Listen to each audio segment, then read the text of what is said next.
दोस्तों एक बार फिर से मैं आपके लिए BPSC ADO online form fill up 2025 apply process की अपडेट लेके आ चुके हैं। किस तरह से आप बीपीएससी एडीओ के लिए 935 वैकेंसीज के लिए अपने फॉर्म अप्लाई कर सकते हो, स्टेप बाय स्टेप कंप्लीट जानकारी आपको इस वीडियो में दी जाएगी। लास्ट डेट की अपडेट है, अंतिम मौका है, केवल 2 दिन शेष रह गए हैं।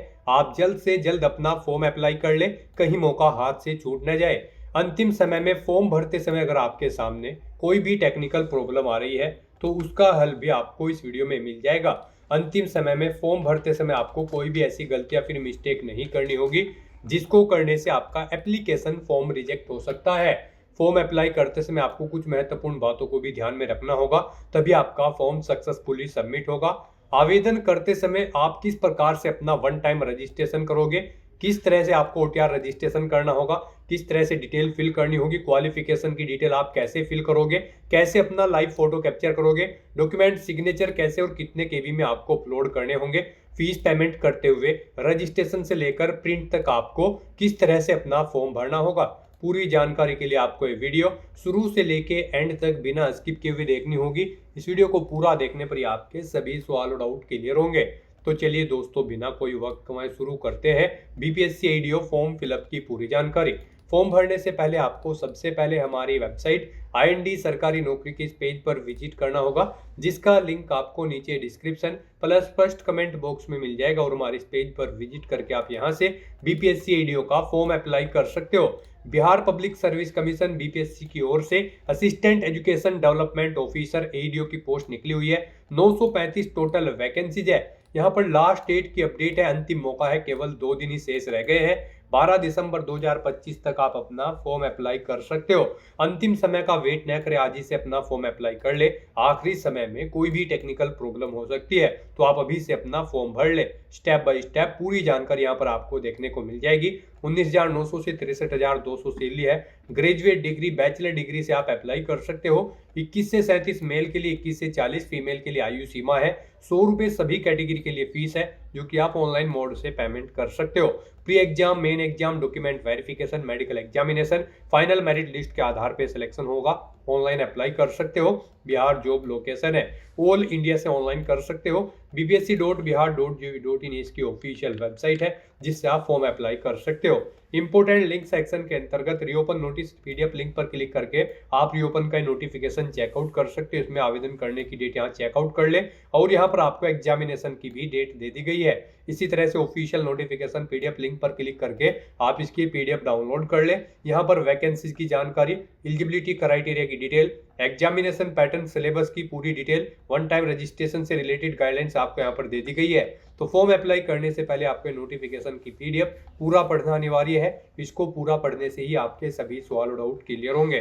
पीडीएफ रीड आउट करने के बाद में आपको अप्लाई ऑनलाइन के इस लिंक पर क्लिक करना होगा, तो आपके सामने ऑनलाइन आवेदन करने का ये ऑफिशियल पोर्टल ओपन हो जाएगा। यहाँ पर आने के बाद गाइज, अगर आपने पहले से रजिस्ट्रेशन कर रखा है तो आपको अपना ईमेल आईडी, मोबाइल नंबर या फिर यूजर नेम एंटर करना है, अपना पासवर्ड आपको एंटर करना है, और लॉगिन की इस टैब पर क्लिक करके आपको अपने डैशबोर्ड में लॉगिन कर लेना है। और अगर आप इस भर्ती के लिए फर्स्ट टाइम अप्लाई करने जा रहे हो, या फिर बीपीएससी के इस पोर्टल के थ्रू किसी भी भर्ती के लिए फर्स्ट टाइम अप्लाई करने जा रहे हो, तो सबसे पहले यहाँ पर आपको अपना रजिस्ट्रेशन करना होगा। उसके लिए आपको new registration, one time registration के इस लिंक पर क्लिक करना है। उसके बाद आपके सामने यहाँ पर रजिस्ट्रेशन का फॉर्म ओपन हो जाएगा। उससे पहले आपको कुछ इंस्ट्रक्शन दिए गए हैं, आपको इन्हें रीड आउट कर लेना है, और फिर आपको क्लोज के ऑप्शन पर क्लिक करके पॉपअप क्लोज कर देना है। और यहाँ पर अब आपको अपना वन टाइम रजिस्ट्रेशन का फॉर्म कंप्लीट करना है। सबसे पहले यहाँ पर आपको अपनी ईमेल आईडी एंटर करनी है। उसके बाद आपको गेट ओटीपी के ऑप्शन पर क्लिक करना है। फिर यहाँ पर आपको अपना मोबाइल नंबर एंटर करके गेट ओटीपी के ऑप्शन पर क्लिक करना है। उसके बाद आपकी ईमेल आईडी और मोबाइल नंबर पर ओटीपी आएंगे, वो ओटीपी आपको यहाँ पर एंटर करके वेरीफाई ओटीपी के ऑप्शन पर क्लिक करते हुए अपना मोबाइल नंबर और ईमेल आईडी को वेरीफाई कर लेना है। फिर यहाँ पर आपको अपना पासवर्ड क्रिएट करना है। वही पासवर्ड आपको इस फील्ड में एंटर करना है, सेम पासवर्ड। कोशिश करें कि यहाँ पर आपका पासवर्ड अल्फा न्यूमेरिक फॉर्मेट में हो, मीन्स आपके पासवर्ड में कम से कम एक अपर केस कैरेक्टर, एक लोअर केस कैरेक्टर, एक इंटीजर नंबर और एक स्पेशल कैरेक्टर जैसे कि @ या फिर डॉलर होना चाहिए। तो इस फॉर्मेट में यहाँ पर आपको अपना पासवर्ड रेडी करते हुए एंटर करना है। फिर यहाँ पर आपको अपना फुल नेम एंटर करना है, उसे नाम को एक बार फिर से एंटर करके वेरीफाई कर लेना है। फिर आपको यहाँ पर अपने फादर का नाम देना है, उसे भी एक बार फिर से एंटर करके वेरीफाई कर लेना है। ऐसे ही यहाँ पर आपको अपनी मदर का नाम एंटर करते हुए उसे भी वेरीफाई कर लेना है। फिर यहाँ पर आपको अपनी डेट ऑफ बर्थ इस कैलेंडर में से सिलेक्ट कर लेनी है। वही डेट ऑफ बर्थ आपको एक बार फिर से यहाँ पर कैलेंडर में से सिलेक्ट कर लेनी होगी कंफर्मेशन के लिए। फिर यहाँ पर आपको अपना जेंडर सेलेक्ट करना है, अपना जेंडर भी आपको दोबारा से सिलेक्ट करके उसे यहाँ पर वेरीफाई कर लेना है। अपनी कोई आईडी आपको सिलेक्ट करनी है, आधार, पैन कार्ड या फिर ड्राइविंग लाइसेंस, और उसके बाद यहाँ पर आपको अपना उसका नंबर देना होगा। नंबर आपको 2 बार एंटर करना होगा वेरिफिकेशन के लिए। फिर यहाँ पर आपसे पूछा गया है कि क्या आपने अपनी 10वीं क्लास कंप्लीट कर ली है। अगर कर ली है तो यहाँ पर आपको ईयर सेलेक्ट करना है, किस ईयर में आपने अपनी 10वीं क्लास पास आउट की है। फिर यहाँ पर आपको अपना बोर्ड का नाम सेलेक्ट करना है, जिस बोर्ड से आपने अपनी 10वीं क्लास पास आउट की है उसका रोल नंबर यहाँ पर आपको देना है अपनी 10वीं क्लास का। ऐसे ही यहाँ पर आपको पूछा गया कि आपने अपनी 12वीं क्लास कंप्लीट कर ली है, किस ईयर में कंप्लीट की है वो ईयर आपको सिलेक्ट करना है। अपना ब्लड ग्रुप यहाँ पर आपको एंटर करना है। फिर आपको अपने फेवरेट स्पोर्ट पर्सन का यहाँ पर नाम देना है। उसके बाद गाइज आपको रजिस्टर के इस ऑप्शन पर क्लिक कर देना है। फिर यहाँ पर आपसे पूछा जाएगा कि क्या आप यहाँ पर डिजी लॉकर पर रिडायरेक्ट होना चाहते हैं, तो यहाँ पर आपको यस के इस ऑप्शन पर क्लिक करना है। नेक्स्ट यहाँ पर आपको अपना मोबाइल नंबर और पिन एंटर करते हुए या फिर यूजर नेम का यूज करते हुए अपने डिजी लॉकर अकाउंट में आपको साइन इन कर लेना है और डिजी लॉकर अकाउंट पर आपको अपनी केवाईसी कंप्लीट कर लेनी है। यहाँ पर अगर आपका अकाउंट क्रिएट नहीं है तो यहाँ पर आप साइन अप के इस ऑप्शन पर क्लिक करें। यहाँ पर आप अपना मोबाइल नंबर एंटर करें, जनरेट ओटीपी के ऑप्शन पर क्लिक करें। आपके मोबाइल नंबर पर ओटीपी आएगा, उसे आप वेरीफाई करें, अपना नाम एंटर करें, अपनी डेट ऑफ बर्थ यहाँ पर आप एंटर करें, अपना जेंडर सेलेक्ट करें, यूजर नेम दे, अपना पिन क्रिएट करें और फिर यहाँ पर आप वेरीफाई के ऑप्शन पर क्लिक करते हुए अपना अकाउंट क्रिएट कर लें। और उसके बाद आप लॉगिन करके यहाँ पर अपना डिजी लॉकर अकाउंट वेरीफाई कर लें। यहाँ पर आप अपनी केवाईसी कंप्लीट कर लें डिजी लॉकर अकाउंट की। इस तरह से यहाँ पर अपना डिजी लॉकर अकाउंट वेरीफाई करने के बाद फिर आपको रिटर्न टू बीपीएससी ऑनलाइन के इस लिंक पर क्लिक कर देना है। उसके बाद आपको यस के ऑप्शन पर क्लिक करना है। नेक्स्ट आपके सामने यहाँ पर बीपीएससी की ये वेबसाइट ओपन हो जाएगी। यहाँ पर आने के बाद अब आपको अपना ईमेल आईडी, मोबाइल नंबर या फिर यूजर नेम एंटर करना है, अपना पासवर्ड आपको एंटर करना है और लॉगिन के इस ऑप्शन पर क्लिक करके आपको लॉगिन कर लेना है। लॉगिन के ऑप्शन पर क्लिक करते ही आपके सामने ये कैप्चा कोड शो होगा। आपको ये कैप्चा कोड यहाँ पर एंटर करना है और उसके बाद गाइज आपको प्रोसीड के इस ऑप्शन पर क्लिक कर देना है। फिर यहाँ पर आपसे पूछा गया है कि क्या आप दोबारा से डिजी लॉकर अकाउंट पर रिडायरेक्ट होना चाहते हैं, तो यहाँ पर आपको नो के इस ऑप्शन पर क्लिक करना है।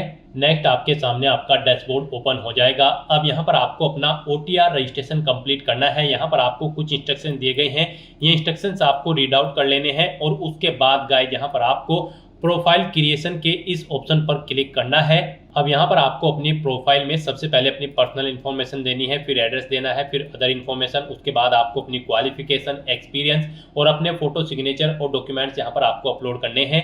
यहाँ पर आपको कुछ चीज़ें ऑटोमेटिकली फिर मिल जाएगी, जैसे कि आपका नाम, आपकी डेट ऑफ बर्थ जो आपने यहाँ पर रजिस्ट्रेशन टाइम पे प्रोवाइड कराए थे।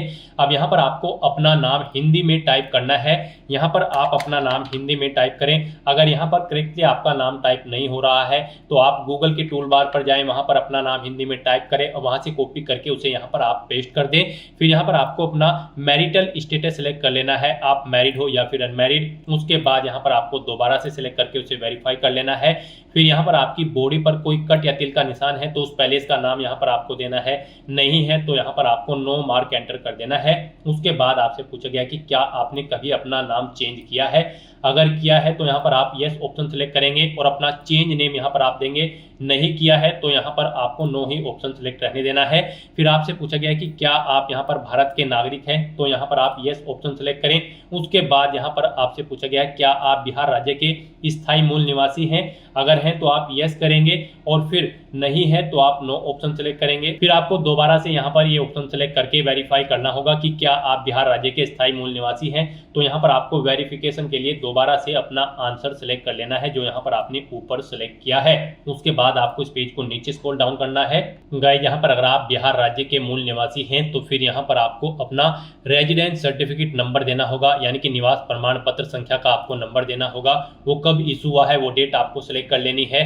फिर यहाँ पर आपको पूछा गया है कि क्या आप यहाँ पर रिजर्व कैटेगरी से बिलोंग करते हैं, अगर करते हैं तो आप यस ऑप्शन सेलेक्ट करेंगे। फिर यहाँ पर आप अपनी कैटेगरी सिलेक्ट कर लेंगे, उसके बाद आप उसे एक बार फिर से सिलेक्ट करके वेरीफाई कर लेंगे। यहाँ पर कास्ट का नाम आप सिलेक्ट करेंगे अपनी कैटेगरी के अकॉर्डिंग। फिर आपको अपना कास्ट सर्टिफिकेट नंबर देना है, कब वो इशू हुआ है वो डेट आपको सिलेक्ट कर लेनी है। और अगर आप यहाँ पर रिजर्व कैटेगरी से बिलोंग नहीं करते हैं तो आपको बस नो ऑप्शन सिलेक्ट करना होगा।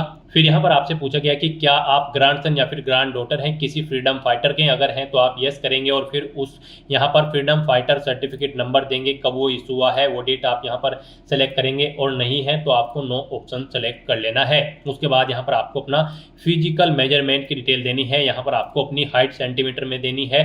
फिर आपको अपनी वेट देना है, ये भी किलोग्राम में आपको देना होगा। फिर आपको चेस्ट देनी है सेंटीमीटर में, चेस्ट फुलाने के बाद कितनी है वो यहाँ पर आपको एंटर करना है। उसके बाद यहाँ पर आपसे पूछा गया है कि क्या आप पर्सन विद डिसेबिलिटीज कैंडिडेट हैं, अगर हैं तो आप यस करेंगे और फिर आप दोबारा से एक बार फिर यस करके इसे कंफर्म करेंगे। फिर आपको अपनी डिसेबिलिटी का टाइप सेलेक्ट करना है।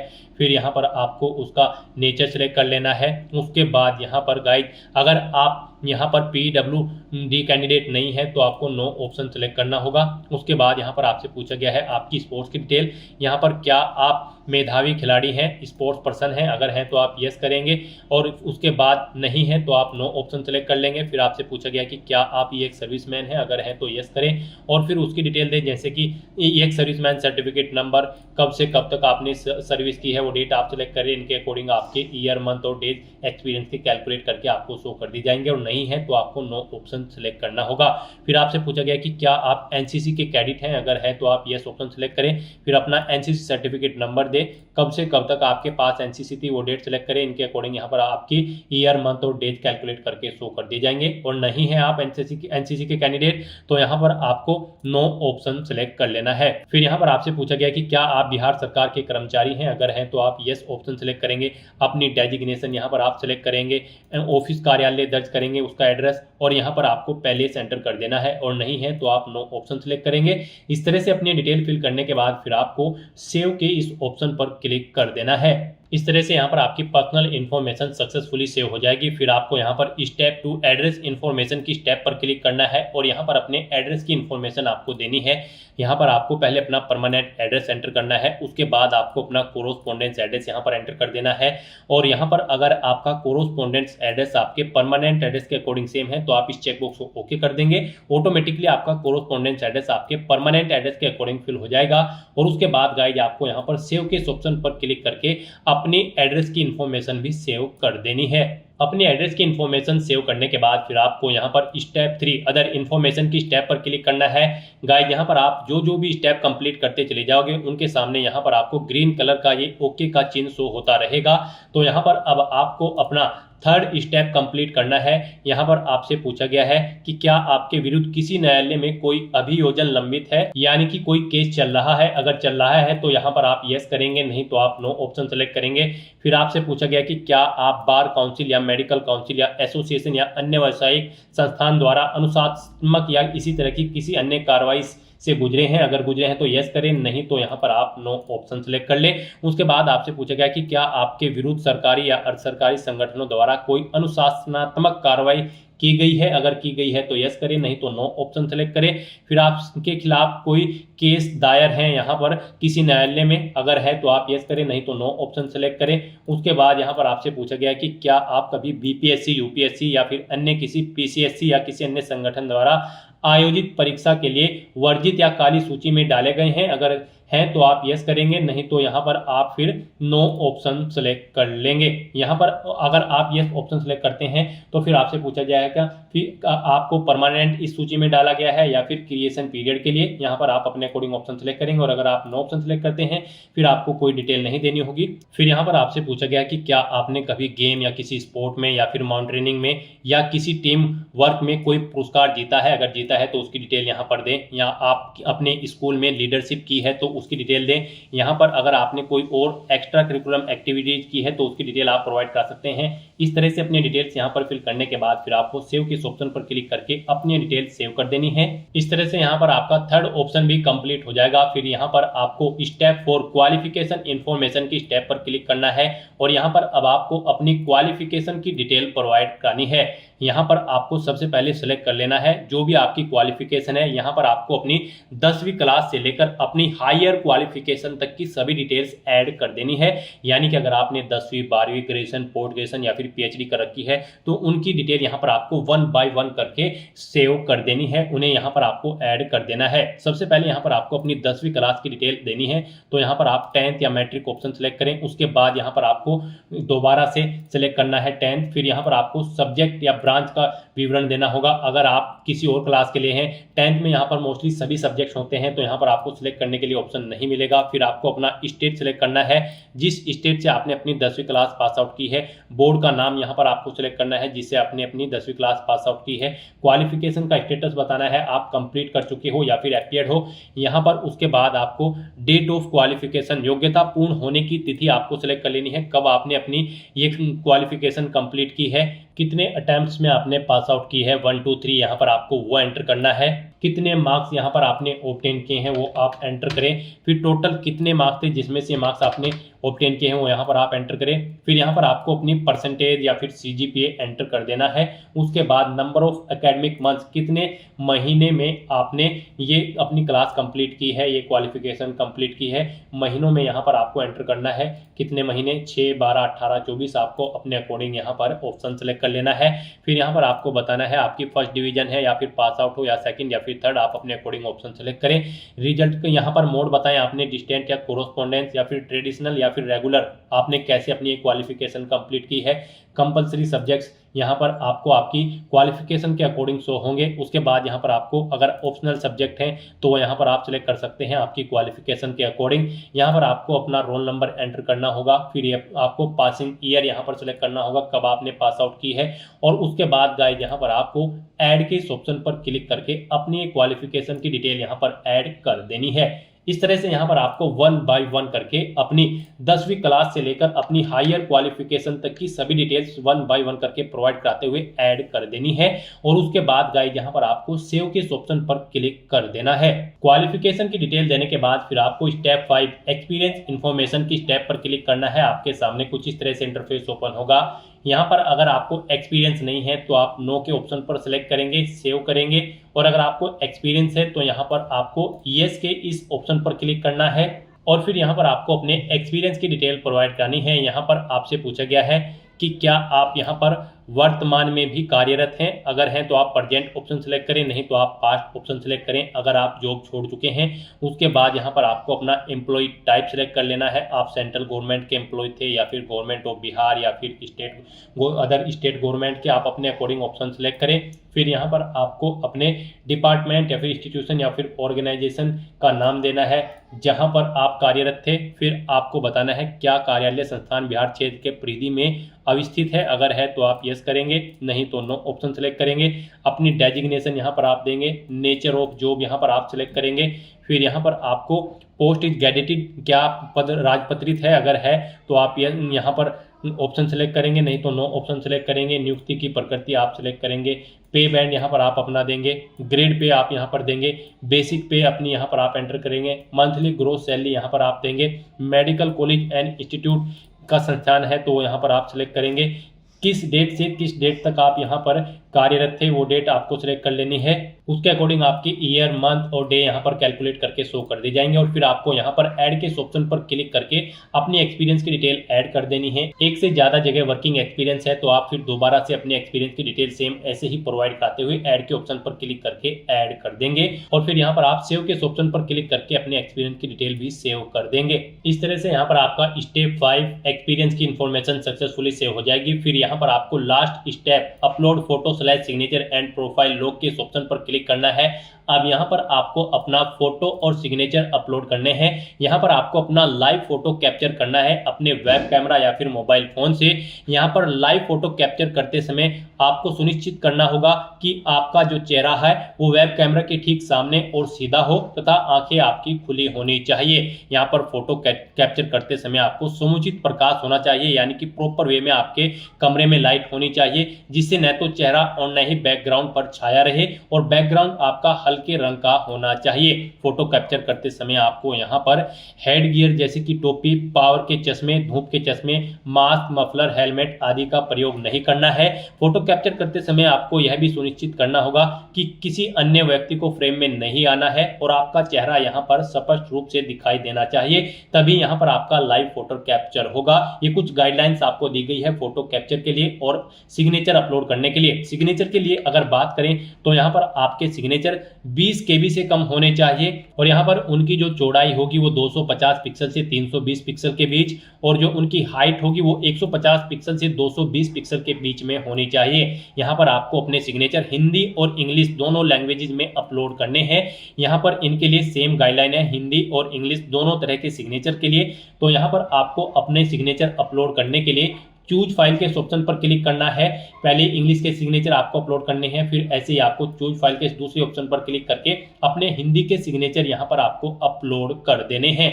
अपना लाइव फोटो कैप्चर करने के बाद और सिग्नेचर अपलोड करने के बाद आपको इस पेज को नीचे स्क्रॉल डाउन करना है और अपने इन डॉक्यूमेंट्स को सेव करते हुए यहाँ पर आई एग्री के चेकबॉक्स को ओके करना है, और फिर गाइस यहाँ पर आपको सबमिट एंड लॉग प्रोफाइल के इस ऑप्शन पर क्लिक कर देना है। इस तरह से यहाँ पर आपका बिहार पब्लिक सर्विस कमीशन के पोर्टल पर one time registration successfully complete हो चुका है। अब यहाँ पर इस पोर्टल के थ्रू जितनी भी भर्तियां निकलेगी, अगर आप उन पर अप्लाई करने के लिए एलिजिबल हैं तो आप अप्लाई कर सकते हैं। बस यहाँ पर अब आपको न्यू एप्लीकेशन की इस टैब पर क्लिक कर देना है, इस लिंक पर क्लिक करना है। नेक्स्ट आपके सामने कुछ इस तरह से इंटरफेस होगा। यहाँ पर बिहार पब्लिक सर्विस कमीशन के इस पोर्टल के थ्रू जो भी भर्तियां निकली हुई है वो सभी यहाँ पर आपको शो कर दी गई है। आप यहाँ पर जिस भी भर्ती के लिए अप्लाई करना चाहते हो उसके लिए अप्लाई कर सकते हो। गाइज हम यहाँ पर आपको असिस्टेंट एजुकेशन डेवलपमेंट ऑफिसर की पोस्ट के लिए अप्लाई करके दिखा रहे हैं। इस पोस्ट पर अप्लाई करने के लिए आपको व्यू की इस टैब पर क्लिक करना है। फिर आपके सामने कुछ इस तरह से इंटरफेस होगा। यहाँ पर आपको इस भर्ती की डेट्स के रिगार्डिंग डिटेल प्रोवाइड कर दी गई है। अब आपको चेक एडवर्टाइजमेंट क्राइटेरिया की स्टेप पर क्लिक करना है। नेक्स्ट आपके सामने कुछ इस तरह से इंटरफेस होगा। यहाँ पर आपका फॉर्म स्टार्ट हो चुका है। आपके फॉर्म की सभी डिटेल्स यहाँ पर आपके वन टाइम रजिस्ट्रेशन से फैच कर ली गई है। आपको सभी डिटेल्स केयरफुली चेकआउट करनी है, पेज को नीचे स्क्रॉल डाउन करना है और बस यहाँ पर अब आपको कुछ क्वेश्चंस के आंसर प्रोवाइड कराने हैं और अपना फॉर्म अप्लाई कर लेना है। यहाँ पर आपसे पूछा गया है आपने यहाँ पर बिहार के कितने कॉम्पिटिटिव एग्जामिनेशन में पार्टिसिपेट किया है। यहाँ पर आप अपना आंसर एंटर करें 1, 2, 3 या फिर 0। फिर यहाँ पर आपको अपनी 10वीं क्लास का सर्टिफिकेट नंबर एंटर करना है। फिर यहाँ पर आपको वो कब इशू हुआ है वो डेट यहाँ पर आपको एंटर करनी है। फिर आपको अपना अंडर ग्रेजुएट यानी कि ग्रेजुएट डिग्री का जो आपका सर्टिफिकेट है उसका नंबर देना है, कब वो इशू हुआ है वो डेट आपको यहाँ पर एंटर करनी है। फिर यहाँ पर आपका जो अंडर ग्रेजुएट का सर्टिफिकेट है उसका नंबर आपको यहाँ पर देना है, कब वो इशू हुआ है उसकी भी डेट आपको यहाँ पर देनी है। फिर यहाँ पर आपको सर्टिफिकेट नंबर देना है अगर आपने एग्जाम में स्क्राइब लिया होगा, फिर वो आपको इशू डेट उसकी देनी है। ऐसे ही यहाँ पर आपको अपना नो ऑब्जेक्शन सर्टिफिकेट का नंबर एंटर करना है, उसकी इशू डेट यहाँ पर आपको एंटर कर देनी है। इस तरह से अपनी ये क्वेश्चंस के डिटेल प्रोवाइड कराने के बाद फिर आपको यहाँ पर अप्लाई की स्टेप पर क्लिक कर देना है। फिर यहाँ पर आपको आपकी 10वीं क्लास का जो मैट्रिक सर्टिफिकेट है वो आपको यहाँ पर अपलोडेड शो हो जाएगा। अगर आपने OTR में अपलोड किया होगा, दोबारा से अपलोड करना चाहते हैं तो री अपलोड के ऑप्शन पर क्लिक करके आप अपलोड कर सकते हो और व्यू अपलोडेड डॉक्यूमेंट लिंक पर क्लिक करके आप अपना मैट्रिक सर्टिफिकेट यहां से व्यू कर सकते हो। और उसके बाद गाइस यहां पर आपको अपना लाइव फोटो कैप्चर करना है। उसके लिए आपको यहां पर कैप्चर लाइव फोटो के इस ऑप्शन पर क्लिक करना है और अपने वेब कैमरा या फिर मोबाइल फोन के थ्रू आपको अपना लाइव फोटो कैप्चर कर लेना है। फोटो कैप्चर करते समय यहाँ पर आपको कुछ चीजों का ध्यान रखना होगा। जब आप अपना फोटो कैप्चर करेंगे तो जिस स्थान पर आप अपना फोटो कैप्चर करेंगे वहां पर प्रॉपर वे में लाइट होनी चाहिए, प्लेन बैकग्राउंड आपका होना चाहिए, चेहरे पर आपको कोई मास्क या फिर सर पर कोई टोपी या कानों में ईयरफोन्स वगैरह नहीं लगाने हैं। तो इन चीजों का ध्यान रखते हुए आपको अपना लाइव फोटो कैप्चर कर लेना है। उसके बाद आपको डिक्लेरेशन सेक्शन में आना है, इन डिटेल्स को रीड करना है, आई एग्री के चेकबॉक्स को ओके करना है, पेज को नीचे स्क्रॉल डाउन करना है, यहाँ पर अपनी लोकेशन आपको एंटर करनी है और उसके बाद फिर आपको यहाँ पर सबमिट एंड पे फीस के इस ऑप्शन पर क्लिक कर देना है। सबमिट एंड पे फी ऑप्शन पर क्लिक करने के बाद आपके सामने कुछ इस तरह से इंटरफेस होगा। अब यहाँ पर आपको ऑनलाइन पेमेंट ऑप्शन सेलेक्ट करना है, उसके बाद आपको SBI के ऑप्शन पर सेलेक्ट कर लेना है और फिर गाइस यहाँ पर आपको ओके के ऑप्शन पर क्लिक कर देना है। नेक्स्ट आपके सामने फीस पेमेंट का इंटरफेस ओपन हो जाएगा। यहाँ पर आप debit card, card, credit card, net banking, UPI या फिर एनईएफटी के माध्यम से अपना फीस पेमेंट कर सकते हो। यहाँ पर यूपीआई आपके लिए बेस्ट ऑप्शन रहेगा। आप अपनी यूपीआई आईडी एंटर करें, एंटर यूपीआई आईडी ऑप्शन पर सेलेक्ट करने के बाद और फिर आप वैलिडेट यूपीआई आईडी ऑप्शन पर क्लिक करते हुए अपना फीस पेमेंट कर दे, या फिर आप यहाँ पर यूपीआई क्यूआर के ऑप्शन पर सेलेक्ट करें, उसके बाद आप पे नाउ के ऑप्शन पर क्लिक करें, फिर यहाँ पर आपको ये क्यूआर कोड शो कर दिया जाएगा। आप इसे अपने यूपीआई से स्कैन करें और अपना फीस पेमेंट कर दें। सक्सेसफुली फीस पेमेंट करने के बाद आपका एप्लीकेशन फॉर्म सबमिट हो जाएगा। उसके बाद आपको अपने एप्लीकेशन फॉर्म का एक हार्ड कॉपी प्रिंट आउट ले लेना है फ्यूचर यूज के लिए, फ्यूचर रेफरेंस के लिए, और आपको अपने बिहार पब्लिक सर्विस कमीशन के डैशबोर्ड में जाकर अपने एप्लीकेशन फॉर्म का स्टेटस चेकआउट कर लेना है। फीस पेमेंट का भी स्टेटस आप चेकआउट कर सकते हो। तो दोस्तों, ऐसे आप Bihar public service commission assistant education development officer के 935 खाली पदों को भरने के लिए अपने फॉर्म अप्लाई कर सकते हो बिना कोई मिस्टेक किए हुए। आज की इस वीडियो में बस इतना ही। आई होप ये वीडियो आपको पसंद आई होगी।